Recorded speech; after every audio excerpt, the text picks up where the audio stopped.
You gotta see how big some of these things are. So it's that time of year again. Garlic is ready to be harvested and we need to make some space in our garage in order to cure it. Last year we had a single rack that we typically use to store a lot of our chicken keeping supplies, and so we had to kind of make shift, but we inherited an extra wire rack that we're going to use this year that should make it a little bit easier.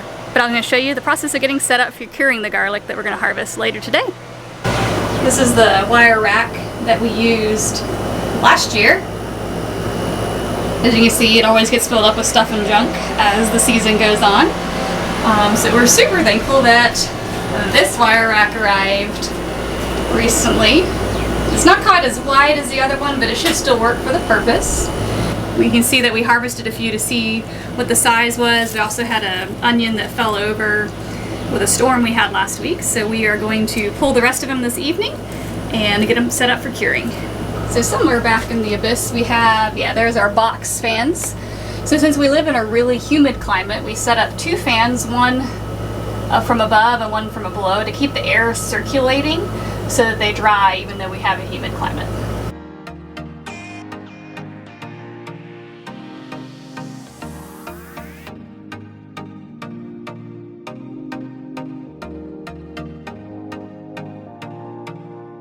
We may actually only need the 1 fan this year. Since this cart is on wheels, I'm able to scoot it over to where our outlet is and have the fan blowing directly on the rack. Last year we had to improvise a little bit.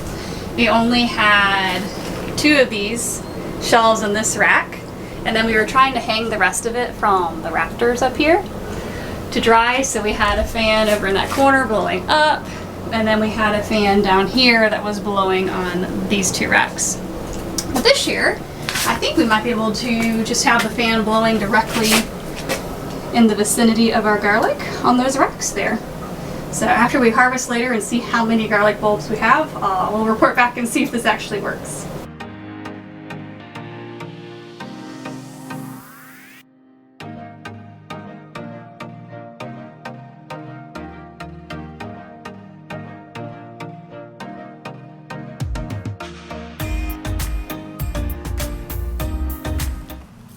That is gonna be good onion. Uh-oh, we have a problem. They smell just like ladybugs. Yuck.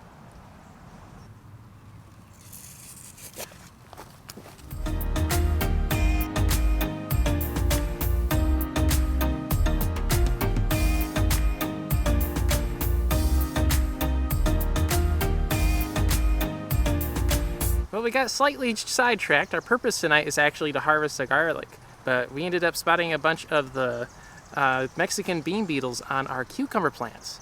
It's interesting. It seems like they almost like the cucumbers better than the bean plants right next door, but it might turn out to be a good trap crop, which essentially a trap crop is where you plant one particular crop with the effort to try to draw a particular pest away from your other cash crop. So in this instance, if the beans were what we were going for, the cucumbers would be great because it would attract all the pests. Then you could easily pick them off rather than having to hunt for them everywhere else. But I actually want the cucumbers. That's the problem. So on to garlic harvest. It's always hard to try to figure out when is the best time to harvest garlic. For you can harvest it when it's young and just let it cure or use it as fresh garlic, but at the same time, if you let it over cure, then it won't have the same storage life. So one thing that we like to look for is the browning of the tips of the leaves, but then also once they start to fold over. So once you see about 60 to 75% of the leaves starting to do that, such as this patch right here, that's a good indicator that the garlic is about ready to pull and start the curing process.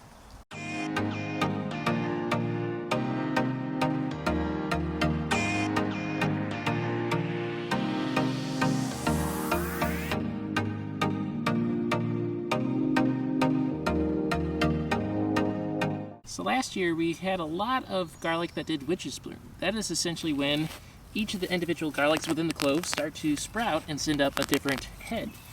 So what this ends up doing is it greatly reduces your overall shelf life. So as you can see, each of those, that's supposed to be one tight clove, which is supposed to have one top, but each of them had their individual top.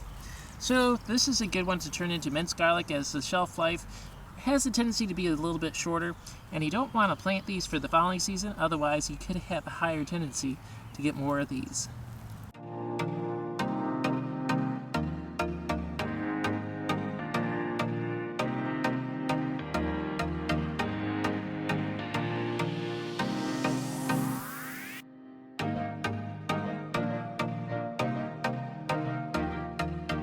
You gotta see how big some of these things are. Look how big that is compared to my hand.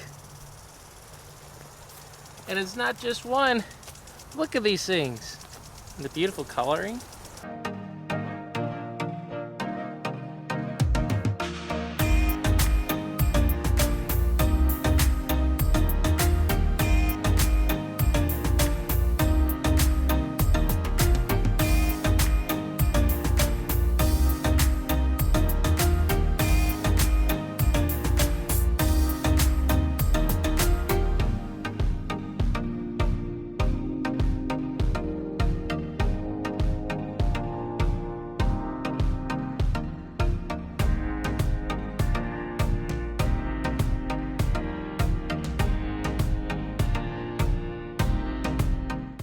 So we like to sort our garlic each season.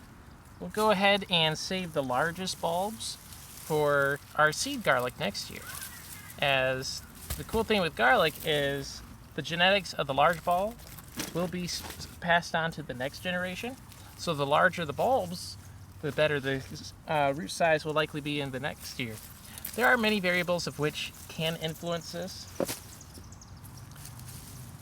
But that's a fun thing, is you can refine what you're doing year by year. And any of the small ones, like this, which are really spindly, we'll go ahead and mince that. That way we have some easy to use garlic anytime we need.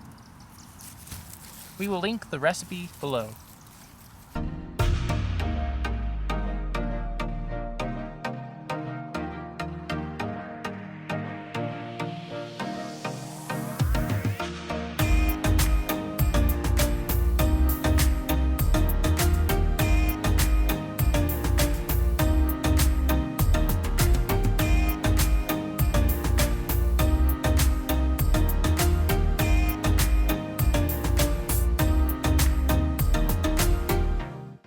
So much garlic! We'll link below to a harvest guide. So as you can see, we have a good bit of dirt on the garlic. You don't want to spray this off, as that could actually bruise the cloves underneath.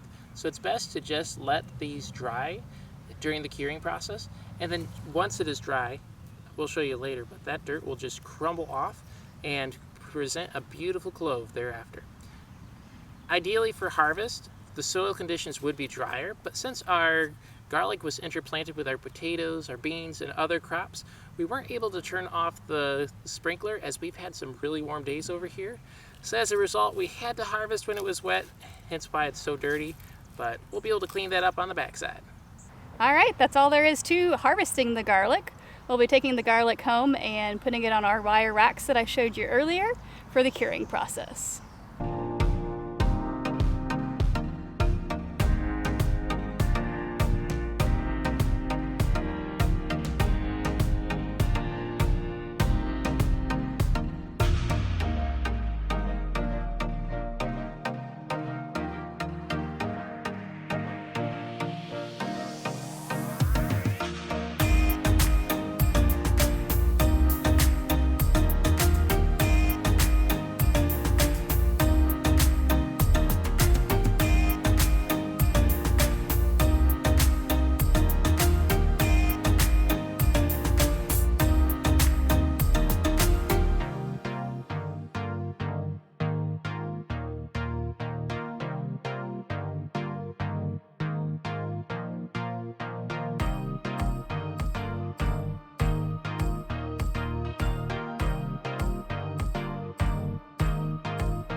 As you can see, we got our garlic, all the ones that we're going to keep and cure for ourselves and for selling later, on the rack right there.